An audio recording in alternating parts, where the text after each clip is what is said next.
Welcome to the session on performance management or performance appraisal. Performance appraisal time is a time of tension for both the appraiser and appraisee in this particular country.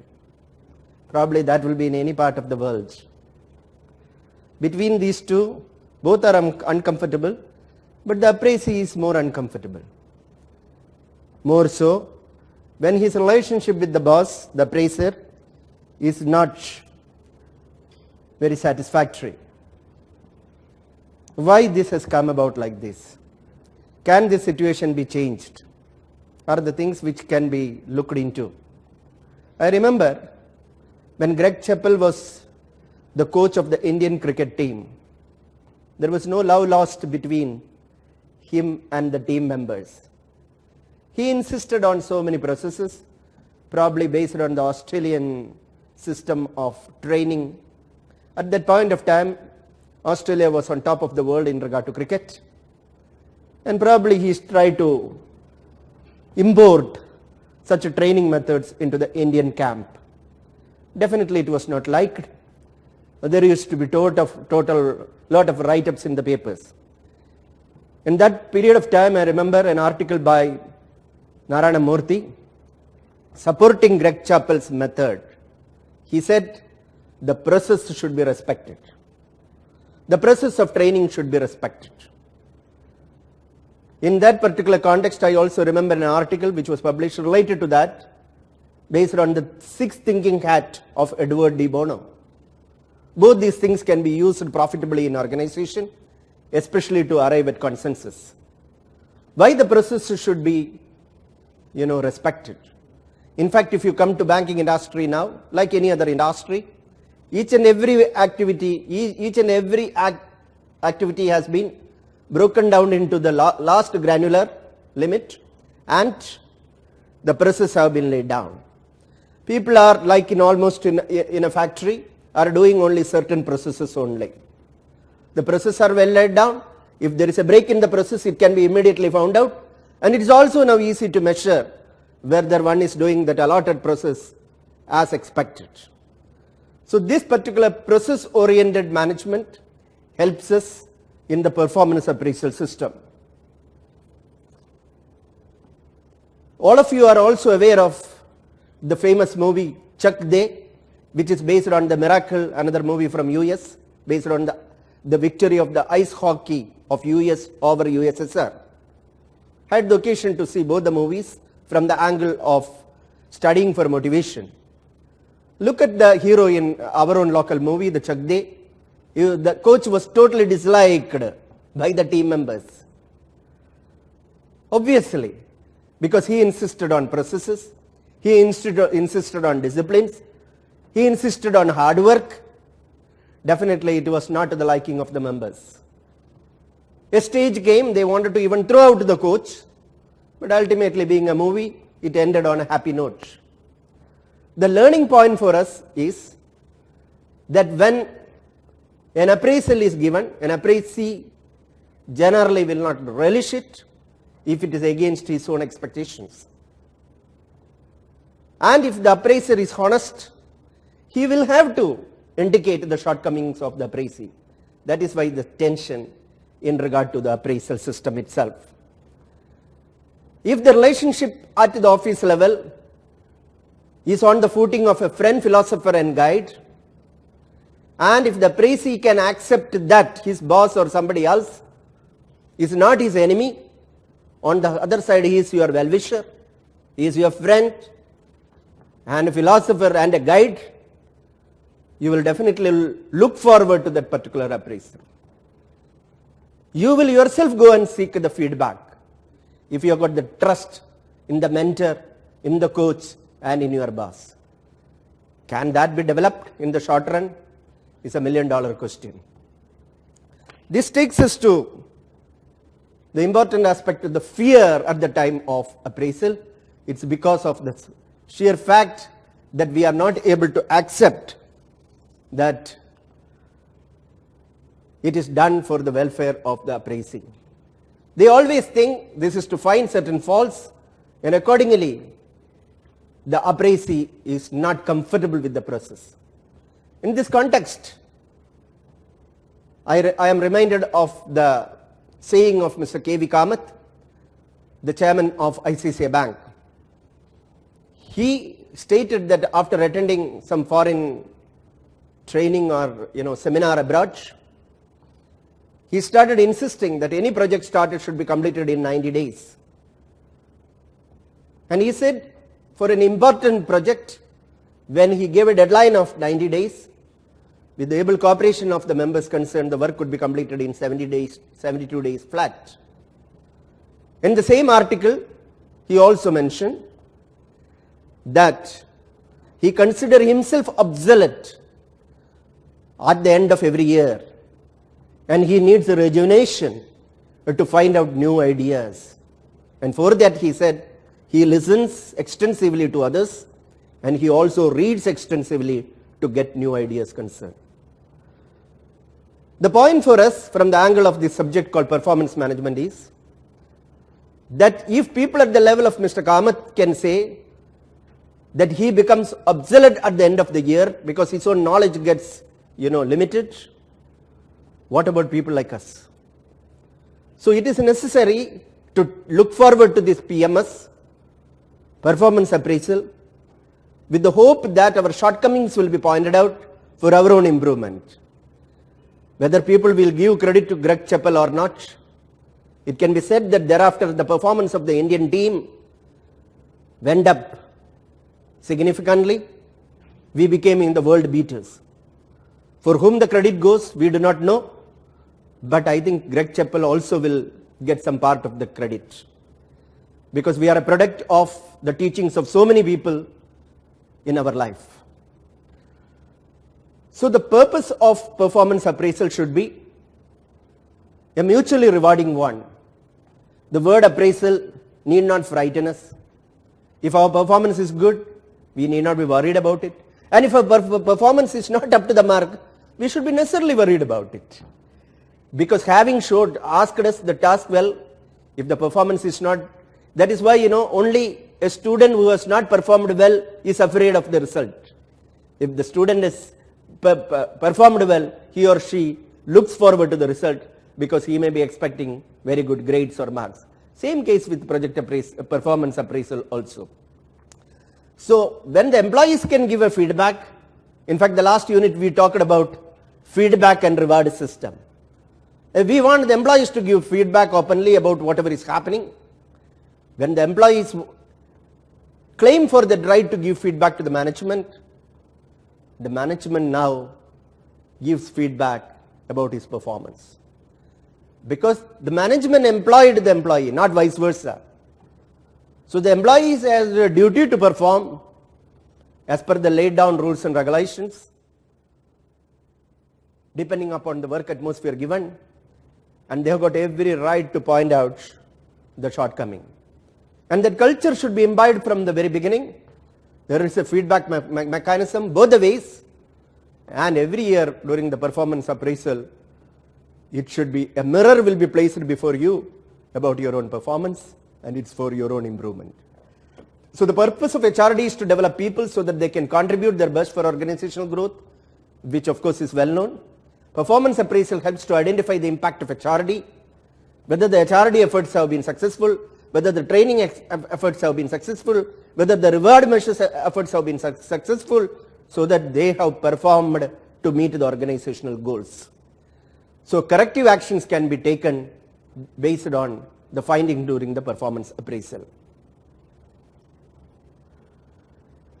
Now, performance management system in every organization needs to be robust and aligned to the business strategy, technology, and the reward and the charge strategy to provide a clear recognition of levels of performance, and should also be response to the changes.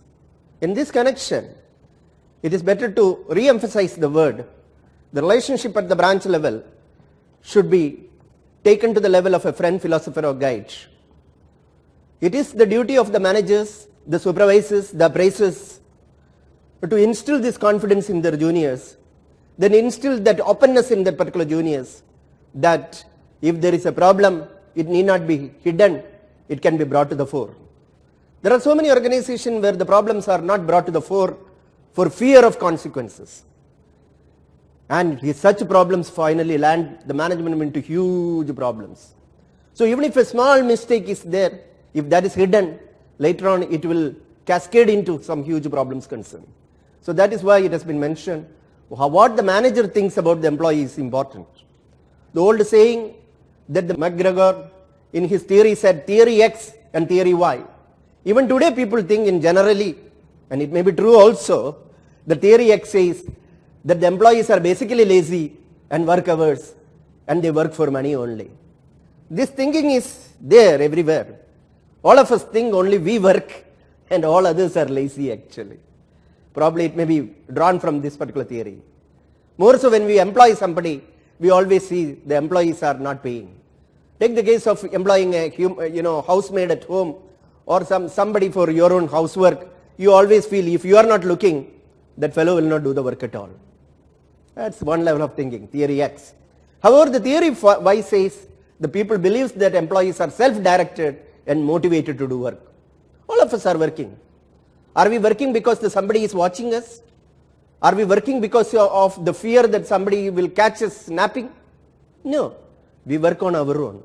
So if we have got self-motivation and if we believe that we work without supervision and we are conscious about our task, we must start believing that others also may be in the same fold unless contrary is proved.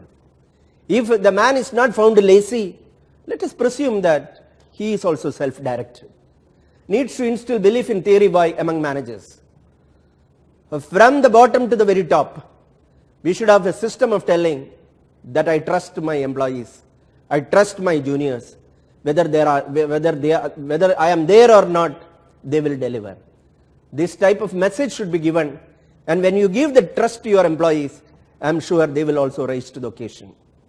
Whatever may be the case, between theory X and theory Y, I am sure the banking will survive profitably only if we believe in theory Y. What is the purpose of the PMS finally, performance management system finally, is to ensure the performer is duly rewarded. There is always a grouse amongst the people that hard work does not fetch anything. You have an interview with the people in private, they will say that hard work is rarely rewarded. There are sometimes there is a heartburn that even non-performers are rewarded in organization. The message spread very fast. After every promotion, they see the list of people promoted and they start commenting. There will be always one or two persons who may not have really made the cut, and that gives heartburns. Now this cannot be completely avoided in many situations, but performance management system should be as fair as possible, and this particular second point should not come about, must also ensure that non-performers are not rewarded even if not penalized due to different reasons. Performance appraisal can help to remove non-performers, but in a democratic setup like ours and the legal system under which we are working, it may not be possible to always remove underperformers. Again, question arises, who is an underperformer? And if it is only subjective statement, maybe backed by even dislikes and other things, that can result in a lot of problems. So removal of persons is not the solution. The solution is how to make the non-performer also perform and also give the message the performer will be rewarded. Let us see what is the system in place so that these things can be addressed. Generation Y will be very sensitive in case inconsistencies are seen. Generation Y or Generation X for that particular matter, anybody will be uncomfortable if some type of unfairness has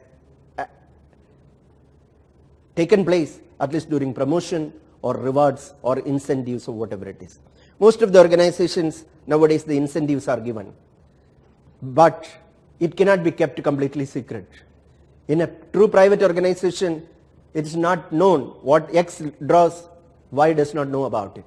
But in majority of the organization, even confidential information is known to so many others concerned. So if it comes about and known that X got incentive and Y did not get it, some type of heartburns can happen. So any generation will be unhappy about it. The performance management system in the past used to be quite casual and unsystematic. It used to be traditional and it was one-sided. I remember those days that there never used to be something like goal set and other things concerned.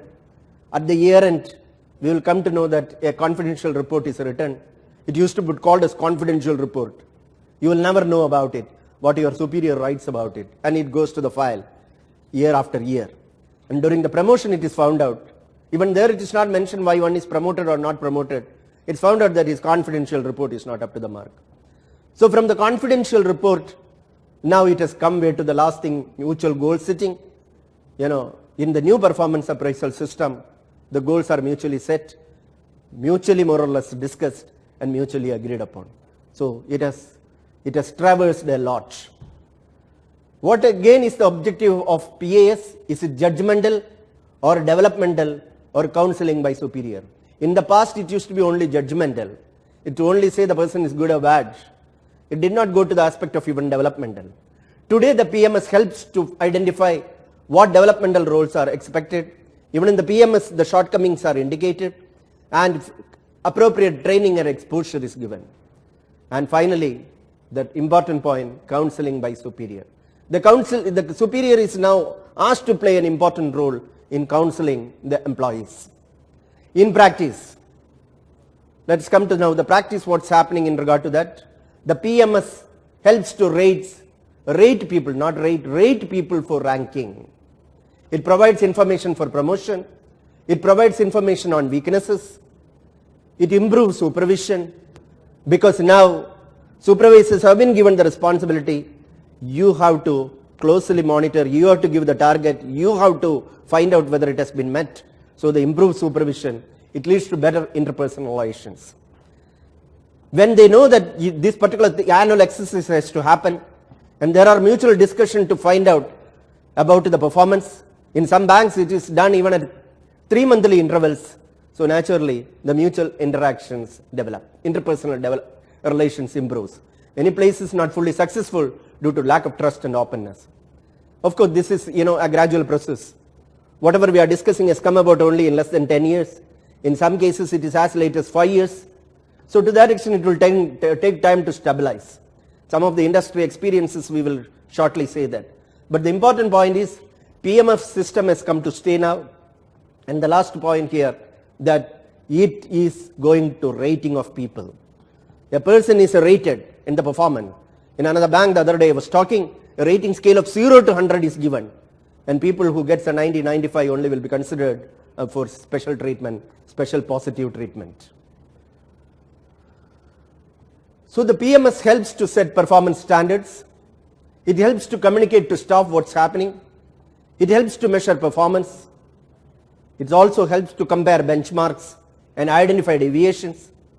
And it provides for discussion with employees, and it leads to counseling, opportunities for counseling.